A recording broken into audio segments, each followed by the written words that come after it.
Hello everyone, this is Inderpreet Shoker with ARC Advisory Group, and today we are in conversation with Krishna Uppuluri. Krishna is the VP and General Manager for Mpact2WO. Welcome, Krishna. Thank you. So Krishna, to start off our conversation, can you please give us a brief introduction of Mpact2WO as well as your vision on industrial monitoring when it comes to early detection technologies? Yeah, thank you, Preet. Mpact2WO is a startup within Molex, which is part of Coke Industries. Our focus has been to shift the paradigm in industrial monitoring. If you look at the traditional industrial monitoring, it's what we call as a schedule-based, human-driven monitoring, where they go periodically and check if something has gone wrong. It's what we call as a time-lapse monitoring. And if they find something wrong, that's when they know what went wrong and they try to fix it. But it's too late. So we actually try to shift the whole narrative to the front of the problem with early detection solutions, where we can actually give them real-time monitoring to find out what is starting to go wrong.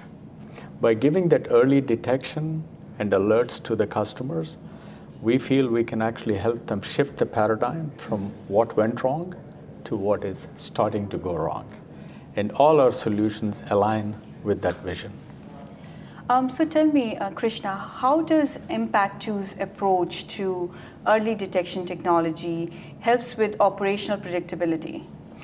Well, when you talk operations predictability, it's all about reducing unplanned activities, right? So when there is an unplanned activity, often it leads to fairly significant chaos. Repairs that you didn't expect, records that you have to keep, and potentially production losses. With early detection, when we give them an early warning on how to take care of things in really early stages, they have the opportunity to turn many of them into planned activities. So you have less disruptions, less repairs, and less production losses potentially. So once you have the operations going in such a predictable, systemized way, that automatically leads to enhanced operations predictability. That makes sense.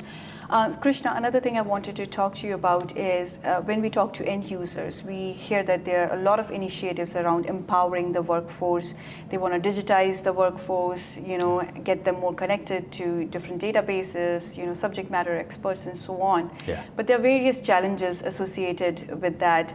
How does your solution fits with that trend, or you say the initiatives around digital worker technologies and help with the user adoption?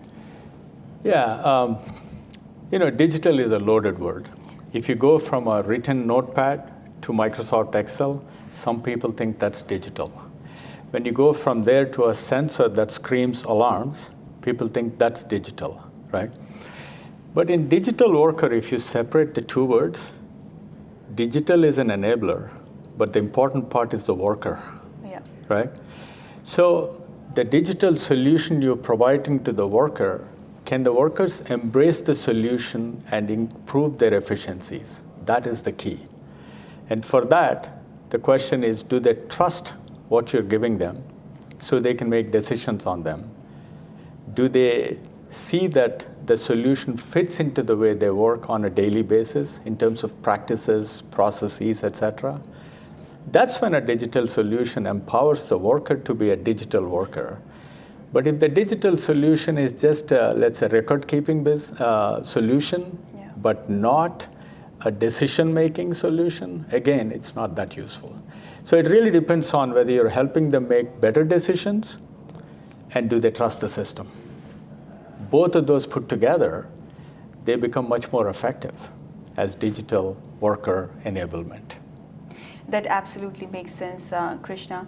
Another thing, whenever we talk to end users, they say, I'm investing in this technology, but I have to show results to my C-suite, and that's always a challenge. So when you talk to your end users, what kind of successes they are reporting to you, and how can they, they can help with, pushing these kind of initiatives forward? Let's step back a little bit. You probably heard the famous quote, past is history, future is mystery, present is a gift, right?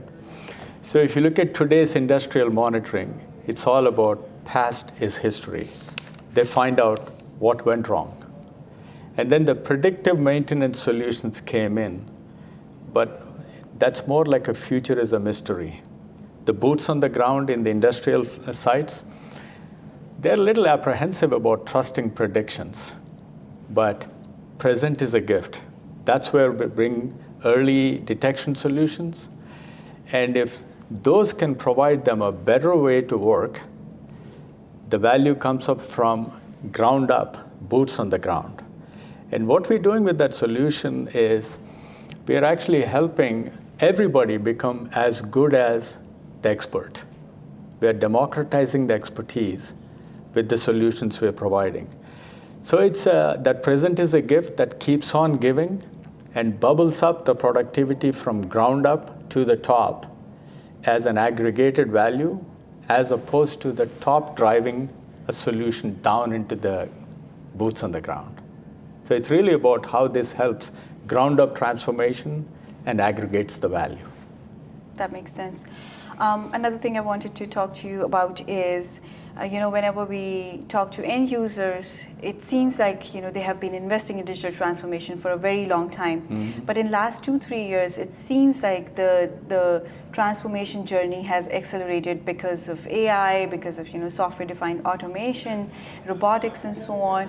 Are you guys also adopting agentic AI or software-based outcomes to help end users? Well, Gen AI is an exciting thing, right? But if you look at the economics of it, it's heavily loaded in the development of the solution, the infrastructure, et cetera. Like any innovation, some of them, they make it through the proof of concept, very exciting. Some of them make it to limited adoption. Very few make it to broad adoption. So it remains to be seen how that broad adoption in the industrial world works, what kind of value it brings.